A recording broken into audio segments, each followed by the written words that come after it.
सर्वांना जोहार. दामू मोळे ऑफिशियल या आपल्या यूट्यूब चॅनलमध्ये तुमचं पुन्हा एकदा स्वागत करतो.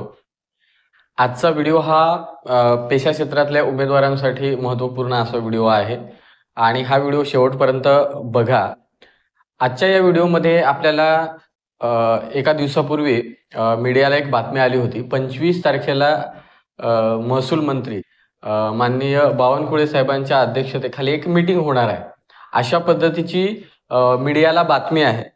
सुरुवातीला ती मीडियाची बातमी आपण बघू. तत्पूर्वी तुम्ही माझ्या चॅनलला जर नवीन असाल तर चॅनलला सबस्क्राईब करायला विसरू नका आणि हा व्हिडिओ जास्तीत जास्त शेअर करा मित्रांनो. तर आपण सुरुवातीला ती मीडियाची बातमी बघूया. आदिवासी समाजाच्या आरक्षणाकरता 25 जूनला मंत्र्यांची बैठक आहे. महसूल मंत्री चंद्रशेखर बावनकुळे यांच्या पुढाकारानं ही बैठक होतीये. राज्यातील आदिवासी बहुल जिल्ह्यात आरक्षणात सुधारणा करण्यासंदर्भात या बैठकीअंतर्गत चर्चा होईल.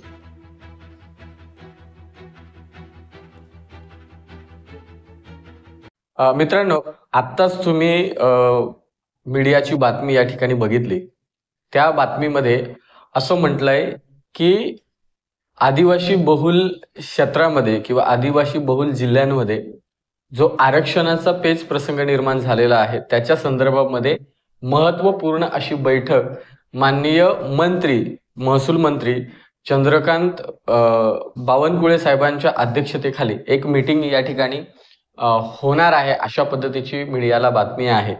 आणि मग त्यामध्ये आरक्षणाच्या संदर्भामध्ये कोणकोणते विषय होणार आहेत, कारण मित्रांनो यामध्ये एकतर स्पष्टता आहे की आदिवासी बहुल क्षेत्रामध्ये म्हणजे अनुसूचित क्षेत्रामध्ये 2 पद्धतीचं रिझर्वेशन मिळतं.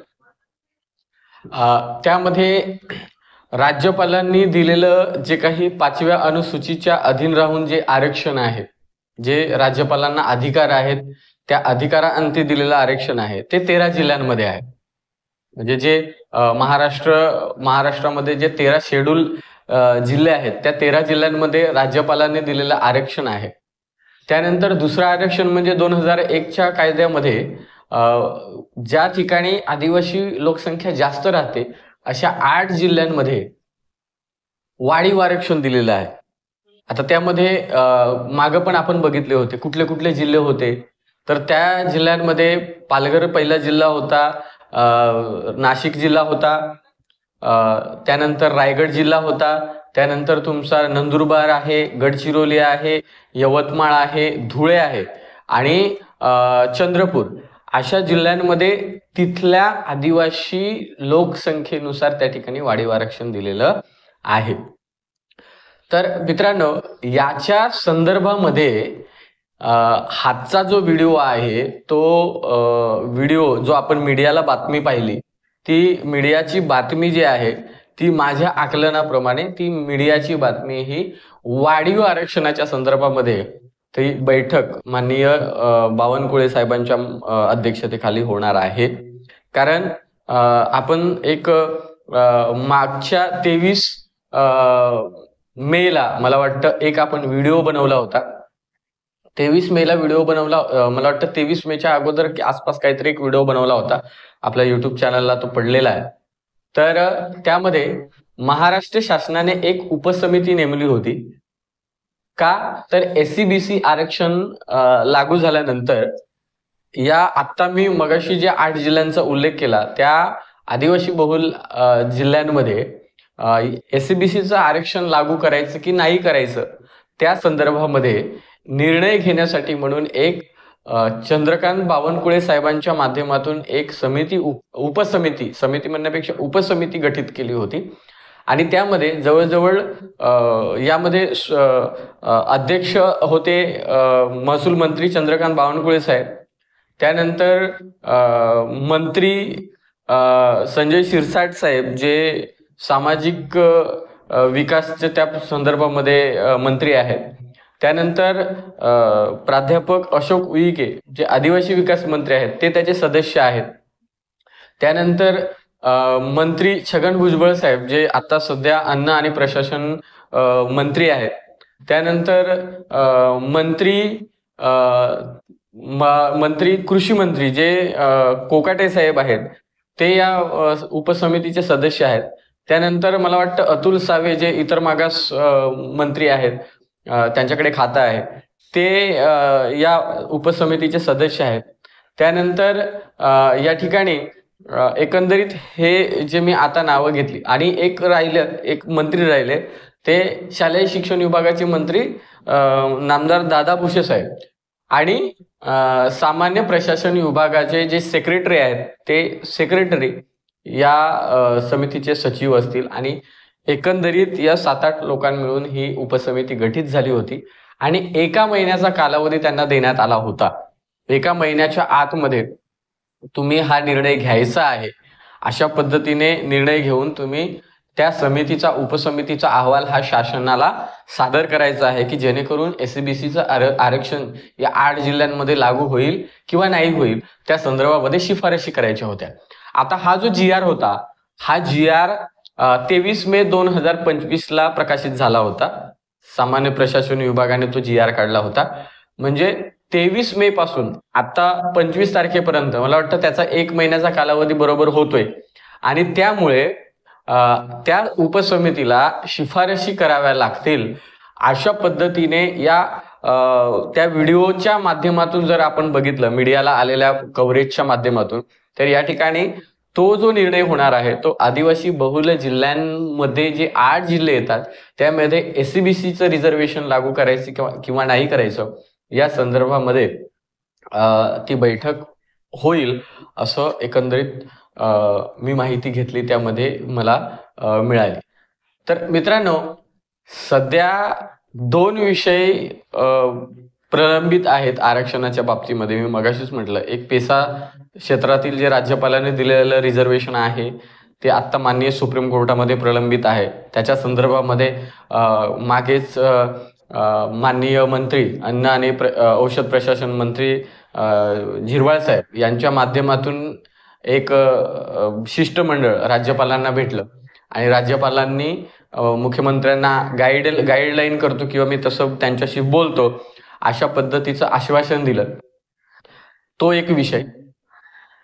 आणि दुसरा विषय की आता या 8 जिल्ह्यांमध्ये जे काही रिझर्वेशन आहे ते रिझर्वेशन त्यामध्ये एससीबीसीचं रिझर्वेशन लागू करायचं नाही करायचं या संदर्भामध्ये नेमलेली उपसमिती, म्हणजे हे 2 रिझर्वेशन वेगवेगळे आहेत.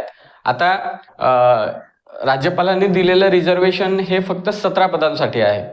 ओके. आणि त्या 13 जिल्ह्यांमध्ये रायगड येत नाही. वाढीव आरक्षणामध्ये रायगड जिल्हा त्या ठिकाणी येतो आणि त्यामुळे हे जे रिझर्वेशन आहे, जे वाढीव आरक्षण आहे ते क आणि ड पदांसाठी, म्हणजे सगळेच क आणि ड पदांसाठी त्या ठिकाणी लागू आहे वाढीव आरक्षण. तर ही जी बैठक 25 तारखेला होणार आहे ती बैठक आहे ती महत्त्वपूर्ण बैठक अशी ही बावनकुळे साहेबांच्या माध्यमातून त्या ठिकाणी वाढीव आरक्षणाच्या संदर्भामध्ये होईल आणि त्यामध्ये मार्ग निघेल अशा पद्धतीची सध्या जोरदार चर्चा आहे. आणि जर मार्ग निघाला तर आता जी 3rd टेट झाली, म्हणजे इतरही भरत्या ज्या होणार आहेत भविष्यात, पण त्यामध्ये शिक्षक अभियोग्यता आणि बुद्धिमत्ता चाचणी जी 3 झाली त्यामध्ये या 8 जिल्ह्यांमध्ये जे काही नॉन शेड्यूल एरिया आहे, बिगर आदिवासी क्षेत्र आहे, त्या बिगर आदिवासी क्षेत्रामध्ये पदभरती त्या ठिकाणी होऊ शकते. कारण मी मागेही बोललो होतो की 2nd टप्प्यामध्ये या 8 जिल्ह्यांच्या जाहिराती येणं थोडंसं कठीण आहे, कारण एससीबीसी रिझर्वेशनचाच प्रॉब्लेम सॉर्ट आउट झाला नव्हता. आता तो उपसमितीने जर शिफारशी केल्या तर तो शॉर्ट आउट होईल आणि त्या ठिकाणी 3rd टेटला ज्या जागा या 8 जिल्ह्यांमध्ये येणं अपेक्षित आहे त्या नॉन शेड्यूल एरियातला येतील. मागे एक मी टेलिग्राम चॅनलला पण बघितलं होतं की जागा आहेत त्या 13 जिल्ह्यांमध्ये शेड्यूल एरियामध्ये येणार आहेत, त्यामुळे बाकीच्या जिल्हा परिषदांना जागाच नाहीयेत अशा पद्धतीचं काही टेलिग्राम चॅनलला होतं. पण त्याच्यामध्ये सत्यता नाहीये, कारण आपल्याला माहिती आहे की या 13 जिल्ह्यांचाच प्रश्न ऑलरेडी सुप्रीम कोर्टामध्ये प्रलंबित आहे.